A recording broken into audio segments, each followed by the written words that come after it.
j'aimerais partager avec vous des témoignages de travailleuses en souffrance, en espérant que vous entendez comme moi je les attends. Sylvie, qui travaille comme femme de ménage, me dit: Rachel, j'ai 57 ans. Je ne sais même pas si je tiendrai jusqu'à 60 ans. Valérie, 55 ans, me dit, qui est caissière, me dit: mon corps est si fatigué. Je ne sais même pas comment tenir jusqu'à 62 ans. 64 ans, c'est impossible.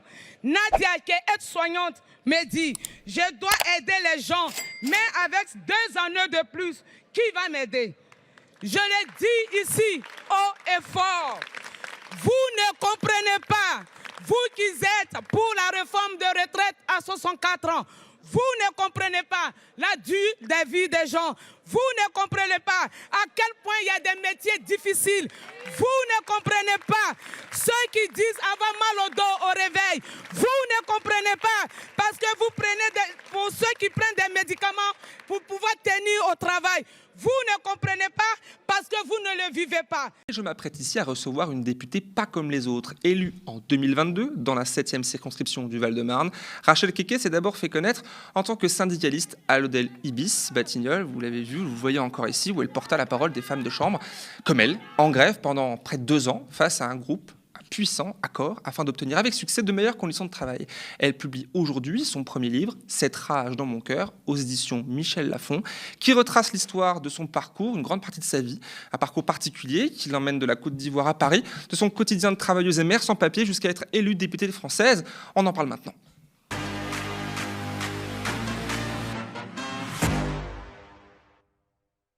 Bonsoir Rachel Keke. Bonsoir. Merci d'avoir accepté notre invitation ce soir. Alors, votre livre que j'ai ici, que j'ai eu plaisir à lire hier, retrace votre parcours de vie qui vous a mené d'Abobo en Côte d'Ivoire, où vous êtes né au début des années 70, jusqu'à votre arrivée à Paris en l'an 2000. Vous aviez alors 26 ans et vous écrivez, j'ai noté: j'ai 26 ans en ce 18 juin 2000 et je débarque à Paris, 60 ans tout rond après l'appel du général de Gaulle, celui qui a donné son nom à l'aéroport où je débarque. Alors, ma première question, c'est celle-ci. Alors, pourquoi avoir choisi de faire ce parallèle-là? Parce que l'aéroport Charles de Gaulle m'importe le nom du général de Gaulle. Non, mais le parallèle plutôt entre le fait que vous arriviez ce jour-là, 60 ans tout rond après, votre arrivée, vous faites le parallèle entre votre arrivée en France et manifestement ce grand homme qui fait la France. Est-ce que c'était dans votre esprit à ce moment-là, quand vous arriviez à l'aéroport, toute cette histoire derrière, ou c'était un angle trouvé plus tard pour le livre? C'est un angle que j'ai trouvé plus tard. En fait, quand je venais de la Côte d'Ivoire, quand j'ai eu mon visa, je venais, ma tante me disait, par rapport à l'histoire de mon grand-père, qui était venu faire la Seconde Guerre mondiale, qui est rentré... Tirailleur sénégalais sans être sénégalais. Voilà, exactement, parce qu'à l'époque, quand les gens venaient faire la guerre ici, on les appelait des... Voilà, les tirailleurs sénégalais. Or, lui, il venait de la Côte d'Ivoire dans son village qui s'appelait Tiéba, et qu'on allait le chercher de force pour venir faire la Deuxième Guerre mondiale ici.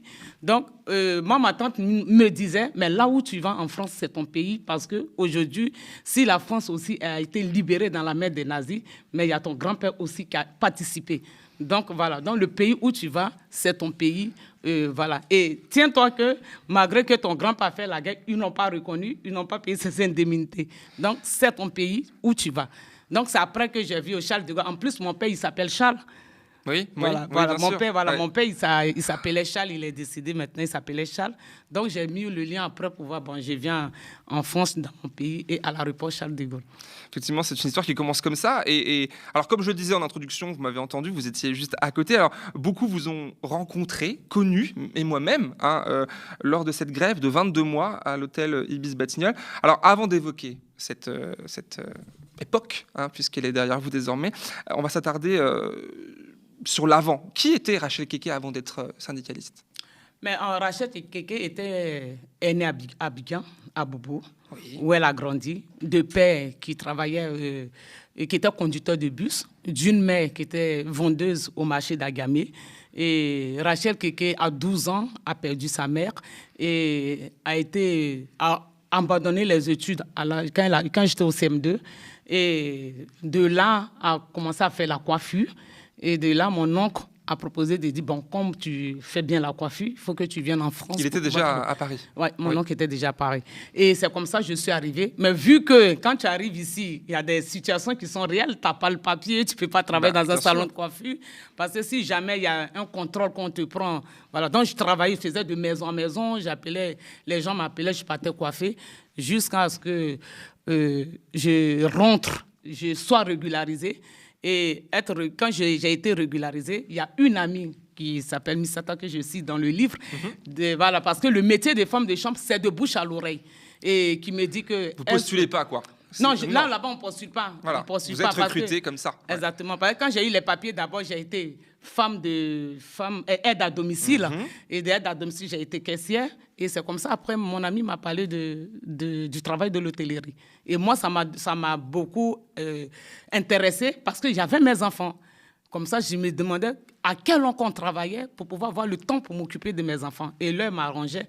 Et c'est comme ça que je suis rentrée à l'hôtel. Et après, j'ai fait mes 3 semaines. Je ne savais pas le métier des femmes de chambre, comment ça se passait, c'était difficile. Mais après, Misata, elle m'a aidé à travailler et tout. Et elle m'a formé 3 jours. Et après, j'ai eu mon CDI. Et quand on a perdu le contrat avec... à l'époque, c'était Synesthèse.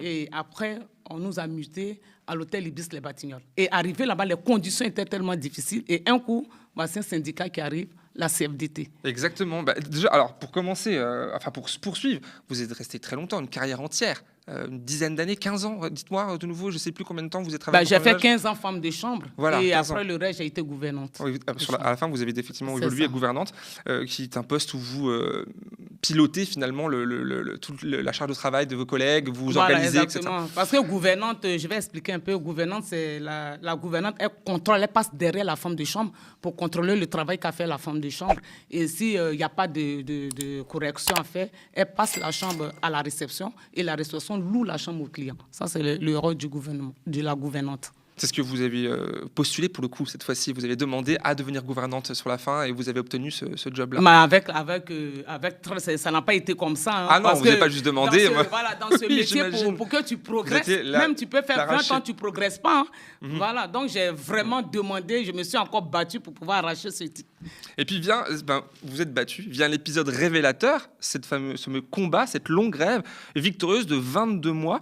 Est-ce que cette histoire a été le moteur finalement de la jeunesse du livre? Est-ce que c'est ça qui a fait qu'on vous a dit... D'ailleurs, est-ce que c'est vous qui avez eu l'idée d'écrire un livre ou est-ce que c'est Michel Lafon ou un insoumis, je ne sais qui vous a dit allez écrivez. Non, mais il y a des gens... Bon, quand j'ai été élue, beaucoup de personnes m'ont dit écris ton histoire. Ouais. Beaucoup de personnes. Parce que ton histoire est tellement forte et ça parle à beaucoup de personnes. Donc, pourquoi ne pas faire un livre pour pouvoir lire, pour qu'on puisse te lire? Vous en aviez envie? Quand on m'a dit ça, oui, après, ça m'a donné l'envie pour dire, mais pourquoi pas? Parce que Rachel Keke, quand j'ai été élue, mon histoire de femme de ménage, c'est-à-dire d'Abobo à femme de ménage dans l'Assemblée nationale, mais c'était tellement historique, donc il fallait que j'écrive un livre pour que les gens puissent comprendre mon histoire. Voilà, parce que certains disaient que oui, mais ses parents sont aisés, on sait que son père, il a été Premier ministre, mais il faut que je leur dise non. Je viens du très bas peuple, parce que je suis née dans un quartier très précaire et ma vie, ça a été un combat parce que je l'ai appris dans la main de ma mère, qui m'a éduquée, qui m'a élevée à l'âge de 12 ans quand elle est partie. Et je suis restée avec jusqu'à ce que je sois élu député à l'Assemblée nationale. Un parcours incroyable. Dans ce livre, vous le racontez, et vous racontez notamment comment vous êtes venu à vous engager la France Insoumise. Alors là, on fait des bonds, évidemment, il faut lire le livre pour se rendre compte de l'évolution de tout ça. Et vous racontez le jour où Éric Coquerel, qui est député insoumis, aujourd'hui, il est aussi président de la Commission des finances à l'Assemblée nationale, sort sa carte de fidélité Ibis, il était client de cette entreprise et la coupe au ciseau, j'allais dire au couteau, au ciseau c'est déjà suffisant, lors d'une manifestation soutenant la grève que vous menez alors. Est-ce que c'est un élément, j'ai l'impression, un élément déclencheur, vous le décrivez comme ça, et vous dites militer dans des syndicats ne suffit pas, vous le réalisiez ce jour-là? Oui, mais je réalise ce jour-là, pas que Éric Coquerel avait coupé sa carte, mais pendant notre grève, sur le piquet des grèves, il y avait des députés qui venaient. Il y avait M. François Ruffin qui était venu. Les députés communistes aussi. Daniel Obongan qui était venu. Olivier Besancenot aussi qui était là. Et Philippe Poutou aussi qui était là. Il y avait une sénatrice, plus son nom qui était là. Et il y avait les partis politiques qui venaient. Et je vois à la télévision, un jour, sur BFM, M. François Ruffin qui parle de la lutte, de notre lutte, de la femme des chambres dans l'hémicycle. Et là, ça m'a donné un tic pour dire, ben, attends, donc ce qu'on vit, c'est de la politique alors. Donc, finalement, il faut s'intéresser à la politique. Mais ce qui m'a plus tiré dans la France insoumise, c'est que la France insoumise, c'est un parti qui va beaucoup sur les piquets des vrais et qui soutient les travailleurs. Et moi, ça m'a touché. Qui soutient les travailleurs, qui sont là pour les travailleurs, qui défendent les travailleurs avec force. Il y avait d'autres partis, pour le coup, là, vous citez Besancenot, le NPA, il y avait, vous citez dans votre livre le Parti communiste, les Europe Écologie Les Verts, mais pourtant, vous avez choisi la France insoumise. Est-ce que, alors avant d'en parler réellement, est-ce que, du coup, j'avais noté cette question-là, est-ce que militer dans un parti, c'est suffisant, alors que dans un syndicat, ça ne l'était pas? Maintenant, près de 2 ans après, là, vous êtes élu depuis 2 ans. Ben moi, je pense que militer dans un parti, c'est très important.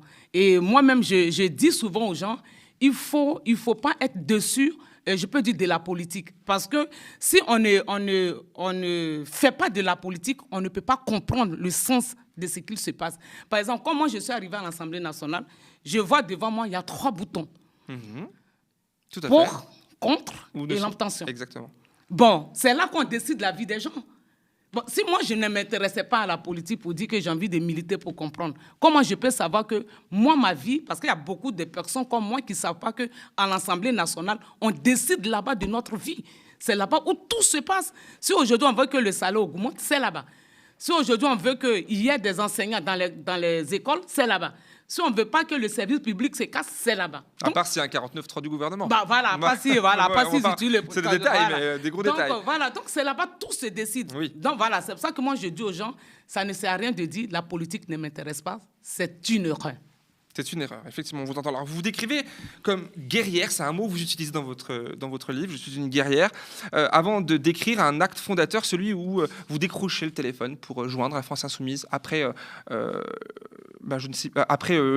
Batignolles, etc. Vous dites, vous proposez de travailler avec eux, etc. Est-ce que c'est vous qui décidez, qu'est-ce qui fait que vous décidez ce jour-là d'appeler la France Insoumise, de se dire, allez, je passe de l'autre côté? Mais en fait, j'ai pas appelé la France Insoumise parce que j'avais décidé, mais après la victoire, je suis en la vacances et là, mon téléphone sonne, c'est Éric Cotrel qui m'appelle pour me dire... C'est lui qui vous appelle, finalement. Voilà, c'est lui qui m'appelle pour me dire, il y a la campagne de Jean-Luc Mélenchon, est-ce que tu aimerais bien faire la campagne de Jean-Luc Mélenchon? Parce que quand même, Éric, il nous a soutenus dans ce combat, il était là. Et quand vous avez parlé maintenant de couper sa carte, mais là ça m'a beaucoup touché aussi. Oui, vous avez fait le lien, ouais. Voilà, donc quand il m'a dit, et comme moi je voulais vraiment militer auprès de la France Insoumise... Vous l'avez fait parce que je l'ai lu, que vous aviez décroché le téléphone et l'avoir appelé. Donc du coup, il y avait... Mais j'étais très contente quand il m'a appelé parce que je me dis, waouh, venir faire la campagne de Jean-Luc Mélenchon, mais j'étais... Parce que moi, j'aimais beaucoup Jean-Luc Mélenchon. Et là, je me suis dit... Tout de suite, je ne croyais pas. Il dit, OK. Donc, il me dit, si tu rentres, tu me dis. Et quand je suis rentrée, le premier meeting que j'avais fait, c'était, je pense que le 25 mars 2022, à la place de la République. Là, il y avait une masse. Donc, c'est la première fois où j'avais pris la parole. Et alors, du coup, là, on fait encore un saut dans le temps. La campagne se termine. La campagne est malheureuse. Ouais. Il y a la secousse, la peine que vous décrivez dans votre livre. Et puis vient la proposition. Et là, je cite une partie de votre livre. Vous dites... Enfin, on vous dit, ça te dirait l'Assemblée nationale? Ouais. Ça, c'est quelque chose qu'on vous demande. Alors, vous décrivez dans le livre toujours votre hésitation, le fait de ne pas vous sentir à la hauteur. Vous qui avez arrêté l'école au CM2, vous l'avez encore dit tout à l'heure, vous l'écrivez. Qu'est-ce qui vous a fait finalement vous convaincre de le faire, vous sentir légitime? En fait, moi, je suis à Chevigny-la-Rue. Oui. Et je me suis inscrit dans le parti de la France Insoumise de Chevigny-la-Rue. Donc, après la campagne présidentielle, malheureusement, Jean-Luc Mélenchon n'a pas gagné les élections. Et là, le président de la France Insoumise m'appelle. Et il m'appelle, il me dit, Rachel, je veux que tu sois chef de file. Et moi, je ne sais pas ce que c'est que chef de file. J'ai dit, chef de file, c'est quoi? Il dit, non, on veut que tu sois candidate aux élections législatives. Et moi, du coup, j'ai dit, moi? Il me dit, oui. J'ai dit, comment tu penses que je peux? Parce que moi, dans ma tête, déjà, quand il m'a dit, j'avais tout ce truc pour dire, mais... comment ça marche, les amendements? Comment ça marche? Ouais. Voilà, c'est les gens qui ont bac+5, mais souvent, tu les vois avec la cravate, avec le costume, tout ça. Et une femme de ménage, voilà, qui vient comme ça, à dire ce que je pourrais. Et là, Ce qu'il m'a dit, qui m'a mise en confiance, il m'a dit, tu sais que vous avez mené une lutte pendant 22 mois. Mais oui. Et tu sais que, et puis que vous avez gagné, et tu fus la porte-parole. Et cette lutte, et ce combat, tu l'as porté avec tes copines. Donc, je pense qu'à l'Assemblée nationale, tu pourras mieux nous défendre. Et moi, j'ai confiance parce que je sais que la lutte que tu as faite, tu vas faire cette lutte à l'Assemblée nationale. Et là, j'ai dit, il n'a pas... Ce qu'il dit, c'est la réalité. Et c'est comme ça que j'ai dit, OK, il n'y a pas de souci, je me lance à l'eau. Et c'est comme ça qu'on vous a vu, notamment dans cet extrait-là qu'on va diffuser maintenant, où vous illustrez cette fracture sociale entre les parlementaires et les travailleurs essentiels. À ce moment-là, on sort du Covid, et vous incarnez une intervention qui restera, je pense, longtemps gravée dans l'histoire de l'Assemblée nationale. On regarde. J'aimerais savoir dans cette salle, je ne sais pas si c'est une salle, dans un hémicycle, qui a déjà touché 800 €, qui a déjà touché 900 €, 1000 €, personne. Personne. C'est pour ça que vous, pas moi, je ne vous ai pas dit par jour, par mois. Qui a déjà touché 800 €, 900 € par mois? Personne. Vous savez vous savez pas ce que c'est. Vous ne savez pas la souffrance des métiers essentiels. Quand vous demandez une augmentation des salaires, vous parlez. Vous n'avez rien à faire ici. Qui a déjà touché cette somme? Personne. Vous proposez des primes.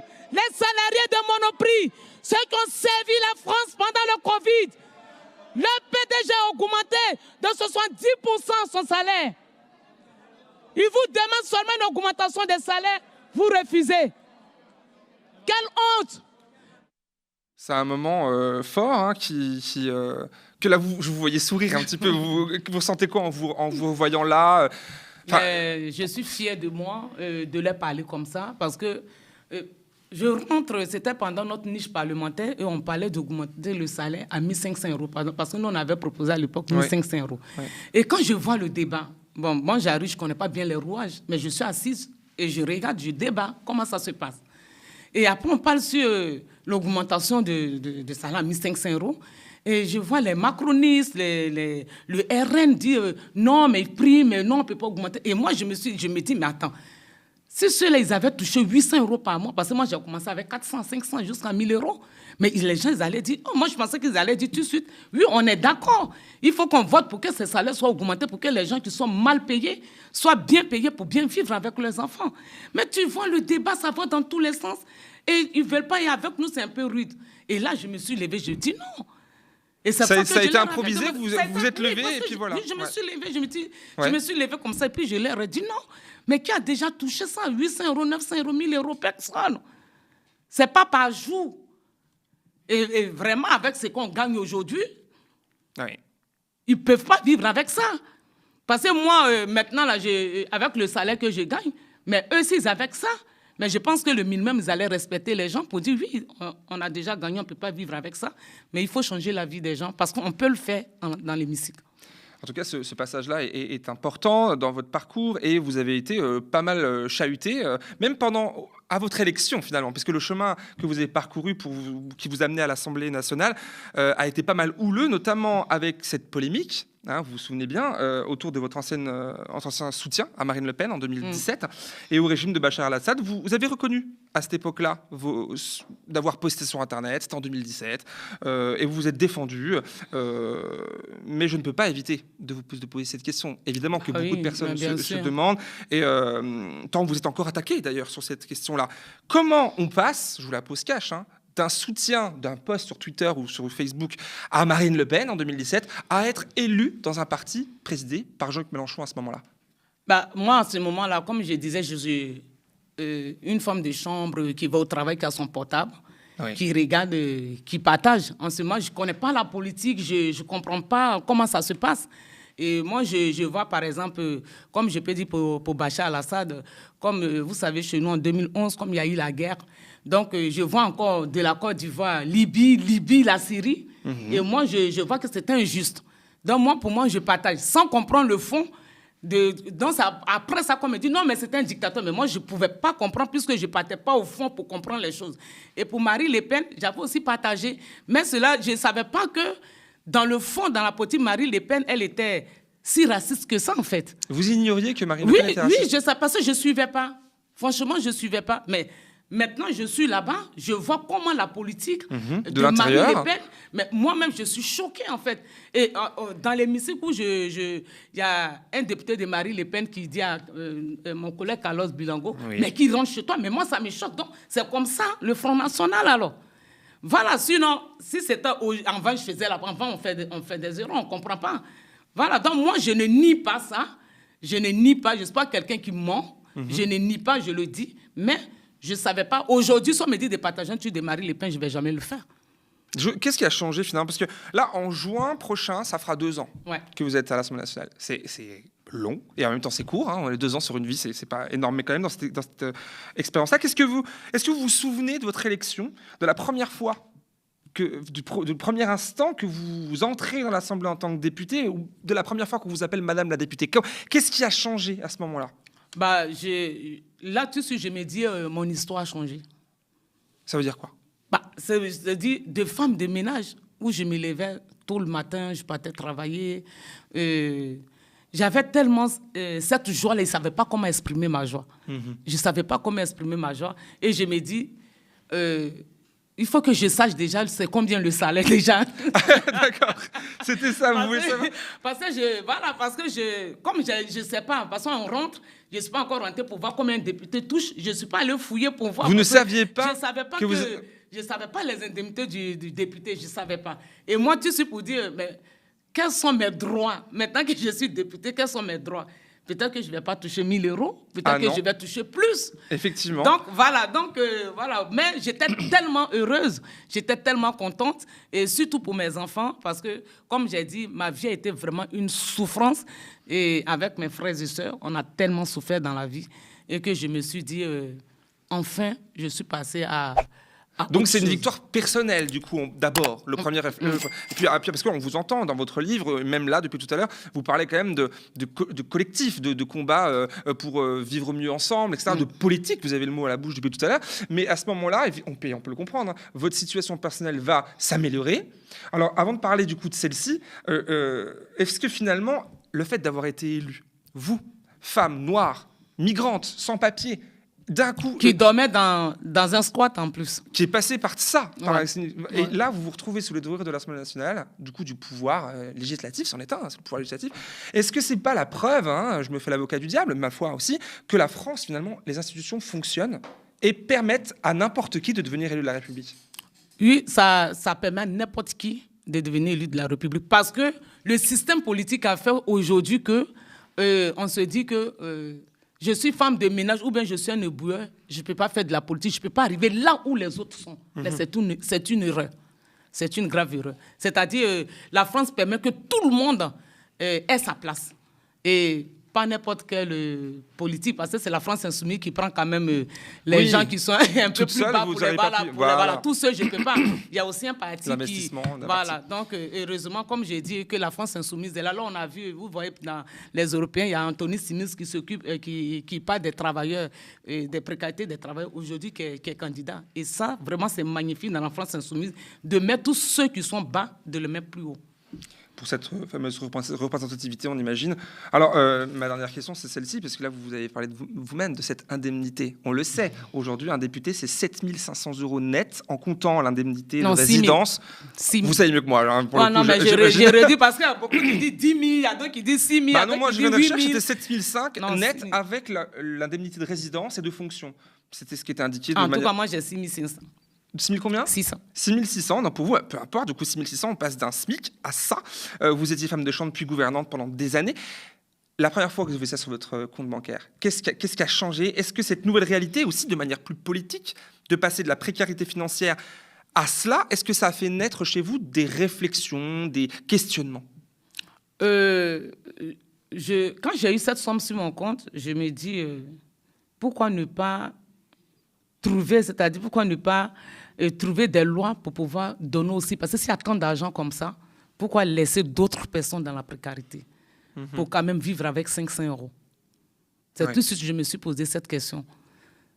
Parce qu'il y a tellement d'avantages et qu'on pourra partager. C'est pour ça que quand la France insoumise dit il faut que les riches partagent. Je pense que ce n'est pas faux.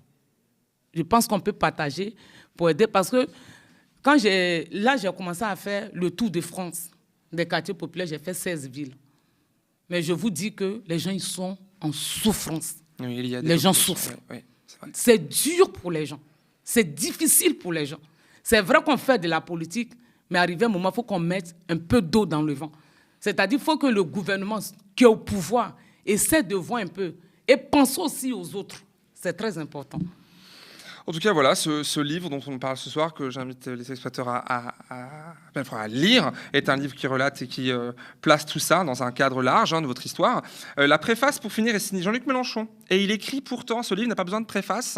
Je sais pas, c'était assez drôle. Il dit aussi, je décrirais plutôt une préface comme un apéritif. Ici, il n'en a pas besoin. Et pourtant, il l'a quand même écrite, la préface. Dernière question, est-ce que finalement, c'était important d'avoir Jean-Luc Mélenchon. Vous pouvez pas écrire un livre toute seule sans avoir Mélenchon derrière. Est-ce que c'était important d'avoir, peut-être pour le lancer, en toute honnêteté? Mais je pense qu'il y a beaucoup de personnes qui écrivent un livre qui font aussi des préfaces. Et moi, j'ai voulu que ça soit Jean-Luc Mélenchon. Vous avez voulu? C'est mon choix. C'est mon droit. Je lui ai demandé qu'il me fasse. Et puis, c'est un bon orateur. Donc, je savais qu'il allait faire quelque chose de lourd. Oui. Et voilà, et il a réussi. Eh bien, chacun et chacune pourront vérifier ça de même. Merci beaucoup, Rachel Ekeke, d'avoir répondu à mes questions ce soir. Merci beaucoup. Avec plaisir. Alors, votre livre, Cette rage dans mon cœur, est un ouvrage qui, en effet, se lit d'une traite avec aisance. Un ouvrage qui est à retrouver aux éditions Michel Lafon. Merci encore et à bientôt.